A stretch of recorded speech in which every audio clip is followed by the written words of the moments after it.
physique et puis au niveau du comportement, ces joueurs ont été exemplaires. Voilà, on va assister à une troisième manche, allez, on va dire émouvante, parce que comme vous le disiez Jean-Bernard, très justement, ces garçons n'ont pas envie de se quitter comme ça.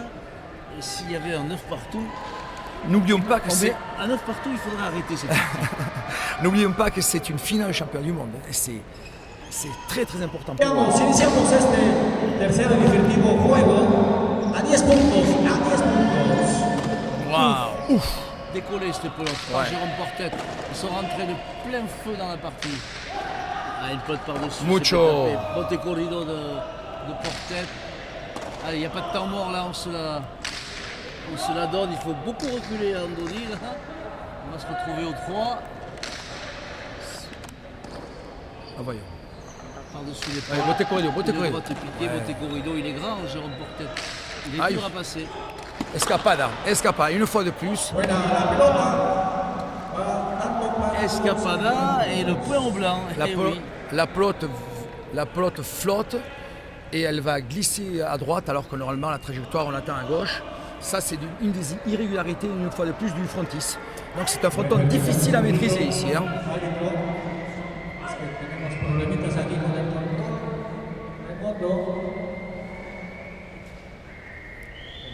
Es que se emocionó también con esta final.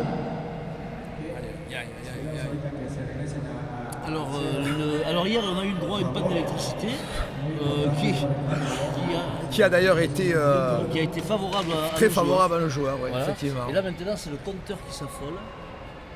Voilà, mais voilà, tout a été. Voilà, tout rentre dans l'ordre avec le premier point pour les Blancs, pour Andoni Lalo et Jérôme Portet, 1-0. On est le lundi 21 décembre, il fait 30 degrés ici à Acapulco, 35 degrés en journée.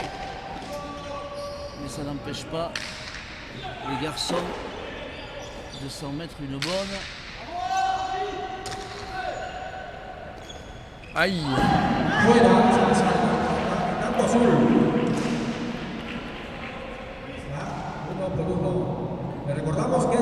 Les Bleus qui sont coutumiers du fait d'avoir fait revenir leurs adversaires. Hier, ils ont laissé les Espagnols remporter la deuxième manche alors qu'ils avaient Ludovic avait 2 pelotes pour conclure. Pardon. C'est ce qui leur a... Mais enfin, ce soir c'est quand même bien moins évident. Ce soir ils sont quand même beaucoup plus restés dans la partie. On assiste à une partie serrée, très bon niveau technique et là pour le moment il n'y a pas vraiment de défaillance. Jérôme Portet, la pelote a touché le bandeau au-dessus du mur de gauche. Comme je vous l'ai dit Jean-Bernard tout à l'heure, Jérôme Portet aurait parfois intérêt à changer, mais il apprendra son jeu en avançant, il pourrait taper plus tendu. Parce que là, c'est toujours un petit peu... Oh là là, qu'est-ce que ça a été rattrapé avec... Oh là là, mais... Là, ça joue. Un constat d'une violence inouïe. Ludo Laduche a mis le gars, il a remis au mur, et là c'est reparti pour la distribution. Pelote de la droite, on est remonte de la droite, on est remonte du revers, on se jette par terre. Ah, c'est vraiment du très beau spectacle. Très beau spectacle. Aïe.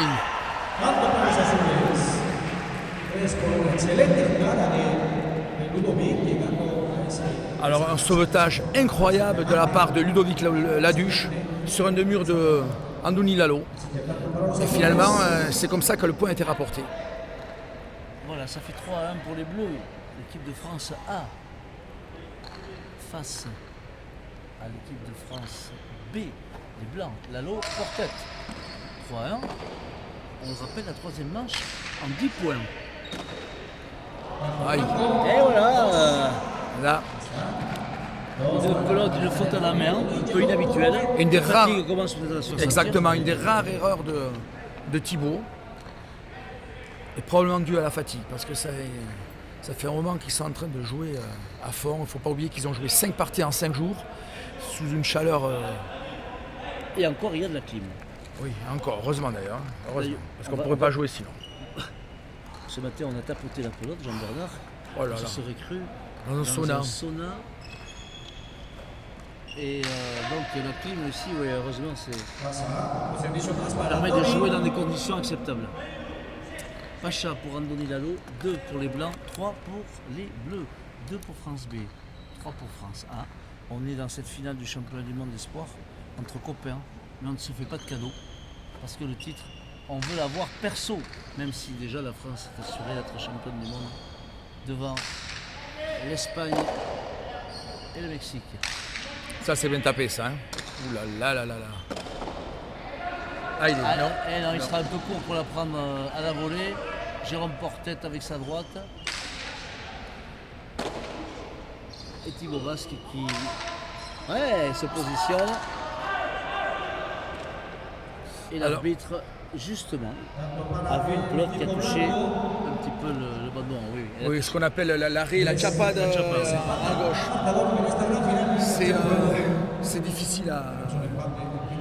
C'était une décision difficile à prendre. Moi, il me semble aussi qu'elle a touché, mais bon, elle a vraiment frôlé. Hein. C'était une décision difficile à prendre. C'était vraiment très, très...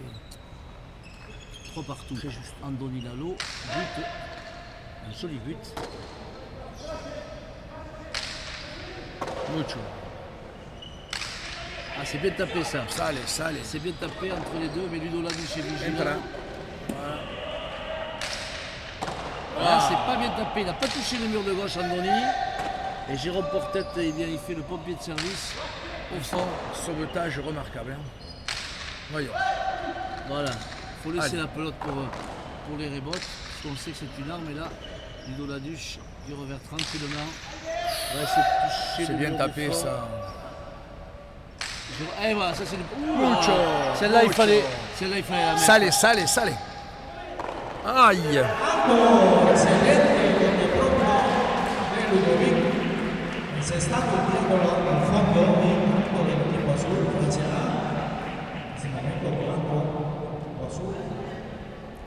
Alors, je ne sais pas si vous avez noté le détail, mais à chaque fois que Lalo est tombé au sol, même s'ils sont en train de se donner à fond, Thibaut vient toujours le relever et lui donner une petite tape amicale, ce qui est remarquable comme comportement. Ben oui, on l'a dit. De place à Guissol. Ils sont entre copains.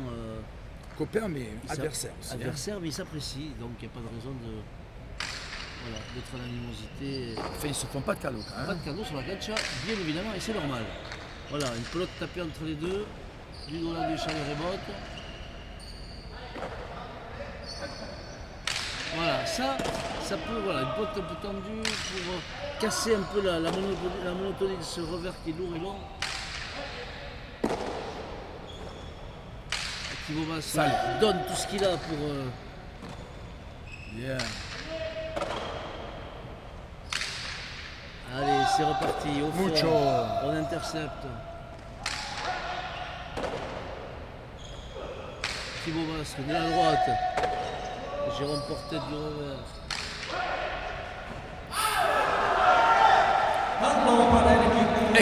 Excellente défense de Portet qui a été pilonnée et qui a renvoyé une pelote derrière la peinture, comme on dit, très collée au mur de gauche, ce qui a provoqué la faute de Thibaut. Donc égalité parfaite, 4 partout. 4 partout, on voyait les Blancs en difficulté. On pensait même, après avoir perdu 15-12 la première manche, mené 14-8, qu'ils allaient s'effondrer. Eh bien, ils y ont cru. Et maintenant, ils sont de coude à coude. Mais là, on assiste à un duel de guerriers, là. Hein. Voilà, un joli but un peu trop long, malheureusement. Je crois qu'aucune équipe ne veut rien lâcher. Hein. Ils ont un comportement sur la cancha exemplaire. Hein.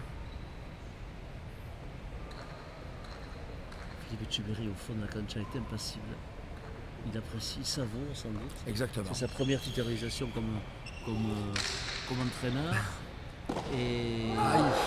Un petit peu de fatigue chez Thibaut. Hein. Oui, un petit peu de fatigue là maintenant. Jusqu'à présent, il a fait une partie remarquable et là, il a fait quelques fautes. On dirait qu'il est un petit peu fatigué maintenant. Et par contre, Jérôme Portet est en train en fait, pas en train, mais il est toujours extrêmement solide. C'est pour ça qu'il y a un nivellement parfait des valeurs. Voilà, une faute à la main de Thibaut Basque. Alors vous parliez de Fifi Cheveri, on dirait que Fifi est en train de savourer, c'est un petit peu son succès. Hein.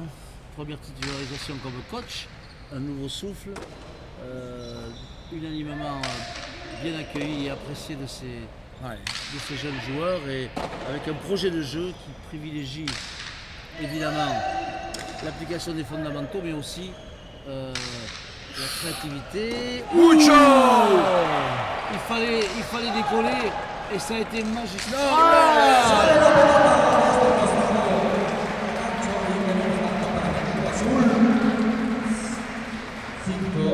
C'est un final magnifique.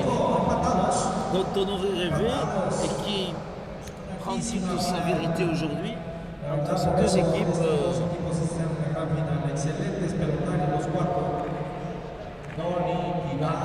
Et Thibaut Basse est en train de dire à Ludo Laduche, ça se joue là, en montrant la tête. Et là maintenant, à ce niveau de jeu, où personne n'a réussi à prendre le dessus véritablement, eh bien effectivement, ça va se jouer dans la tête. Exactement, comme les Américains le disent, c'est le money time, tout va se jouer maintenant, et ça va se jouer en détail, à des petits détails. Et ça, c'est le sport de haute compétition. Voilà, 5 partout entre ces deux équipes, les Bleus et les Blancs. Ce sont les deux équipes de France. Alors, pelote neuve de nouveau pour les Bleus, ce qui est un peu surprenant, mais qui a une tactique qui leur a réussi jusqu'à présent. Aïe aïe aïe. Eh oui. Et une fois de plus, donc, un choix judicieux de la pelote de la part de François, qui revient de nouveau avec une pelote normalement qui devrait favoriser Jérôme Portet. Et en fait, là, on a vu que ça l'a défavorisé. Donc c'est un très bon choix tactique. Hein. Voilà, 6-5 pour les Bleus, 6-5 pour France A. Et là, oui, oula, bien oula. tapé la part des... Alors, ça va sortir. Elle va sortir, mais elle sort beaucoup trop. Voilà. Magnifique. Jean-Bernard, je vois poindre le fameux 9 partout. Ah, ce serait l'apothéose. Ce serait l'apothéose. Franchement, ce serait l'apothéose. Parce que nous, on se veut neutre, on apprécie énormément ces 4 jeunes joueurs, et c'est vrai qu'on voudrait que personne ne perde ce soir. Malheureusement, il faudra bien que quelqu'un gagne et que quelqu'un perde. Andoni Nalo au but, 6 partout. Chaque équipe est à 4 points du bonheur. Et bien malin pourrait dire qui va l'emporter. Lalo qui demande avec autorité, la pelote pourrait reboter.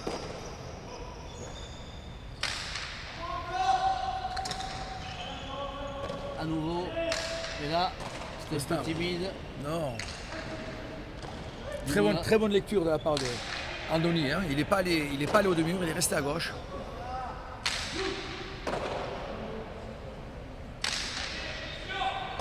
Ouf.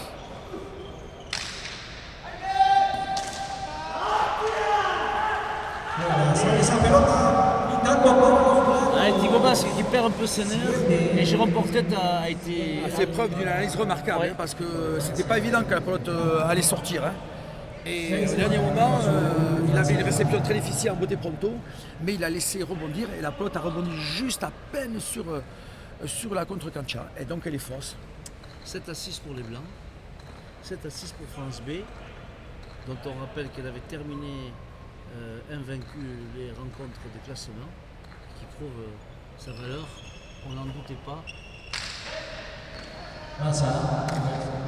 Alors toujours un choix tactique un peu difficile à comprendre pour moi, mais les Blancs prennent toujours la pelote vive, et donc les Bleus prennent toujours la pelote plus lente, la pelote avec la peau neuve, comme on dit. Oui, vu le profil des deux arrières, on aurait pu penser évidemment que ce serait le contraire. Hein, ce serait le contraire. Ah, ouais. Qui doit bien avoir une raison à cela, on leur demandera tout à l'heure dans les vestiaires.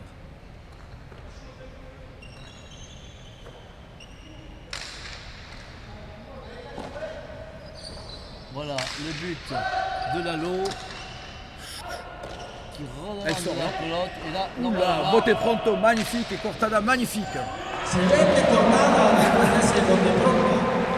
Le Radoré.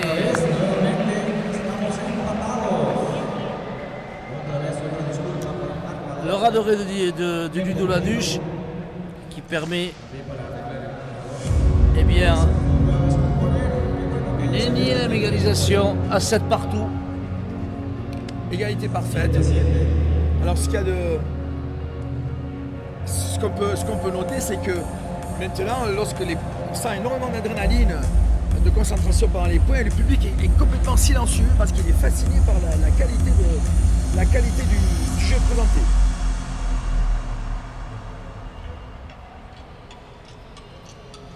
Je pense que peut-être le petit détail qui va compter, ce sera la résistance physique. Voilà, tout le monde est fatigué là, hein, Ouais. on le comprend bien. Les points ont été longs. Oui, 5 parties en 5 jours, hein, c'est Voilà, faut pas oublier, hein. on flirte avec les minuit ici et c'est vrai que, bien évidemment, les organismes commencent à être éprouvés. Oui. Tercero, segundo, primer lugar de este noveno campeonato mundial. 122 medallas, así que continuaremos con la premiación.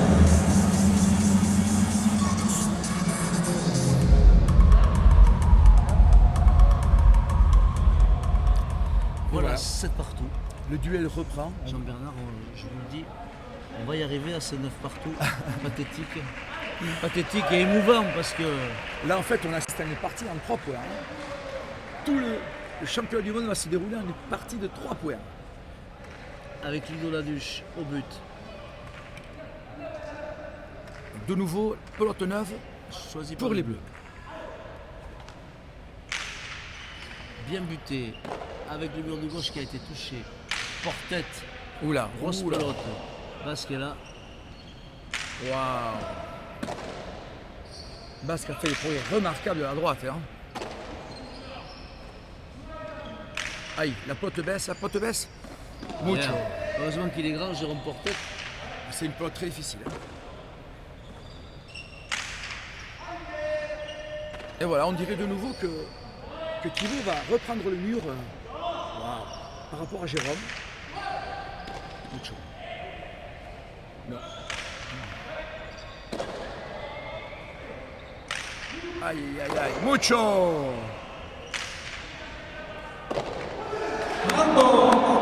Ah, et à l'issue d'un bras de fer de nombreux échanges des deux côtés, eh bien, les Blancs viennent de marquer ce 8e point. Oui, alors là, on peut remarquer l'adresse de Andoni qui a attrapé, qui a mis ce qu'on appelle une pelote botte pronto, mais c'était même plus qu'un botte pronto, on appelle ça dans le jargon botte madre, c'est-à-dire c'est entre le botte corrido et le botte pronto et c'est très très difficile à attraper.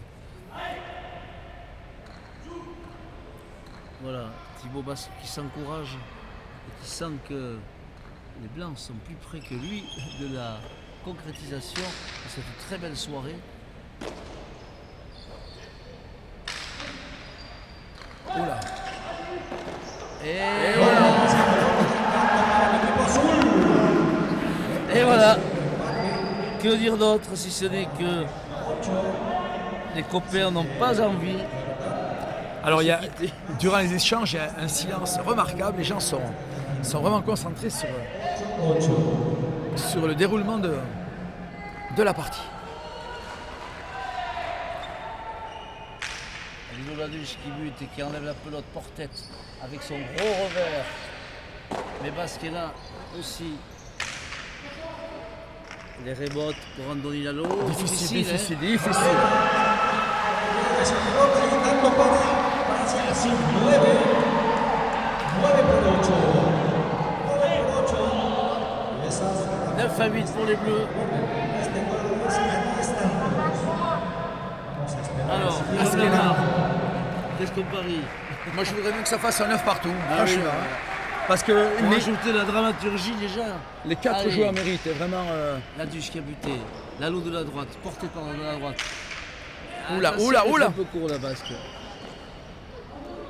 Voyons Allez. ce qu'on va faire Andoni Ça c'est une Lalo. pelote à faire le point, ça. Il va Hein. tirer un ras de raie. Se empata Et voilà. 9 iguales y vamos a tener el definitivo. El siguiente tanto será por el cambio. Alors là, C'est l'apothéose. c'est super. C'est l'apothéose et c'est formidable. On va devant Philippe Etcheverry qui ne bouge plus et qui applaudit ses joueurs. Et tout le public applaudit les 4 joueurs, c'est remarquable. Qui applaudit ses joueurs.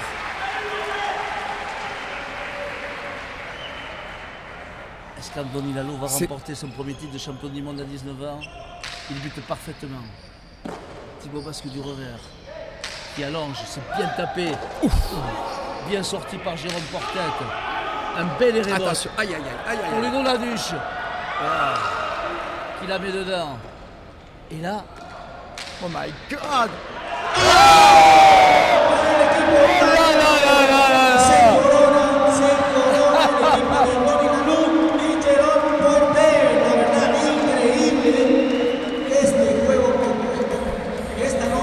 Incroyable. C'est l'apothéose de l'équipe française. Et ce qu'il y a de remarquable, c'est que regardez-moi tous les copains est allé de suite donner une accolade à Thibaut. Et oui, parce qu'Andoni Lalo et Thibaut Basque ont été copains. Ont été copains de campagne. Les garçons s'étreignent et s'embrassent. Les copains unis dans la même joie. Et Jérôme Portet qui voit le travail de nombreuses années passées dans les voitures avec son papa, de Pamiers à Pau, pour apprendre encore. Voilà la consécration pour l'Ariégeois, persévérant, qui n'a pas hésité à sacrifier son temps pour sa passion.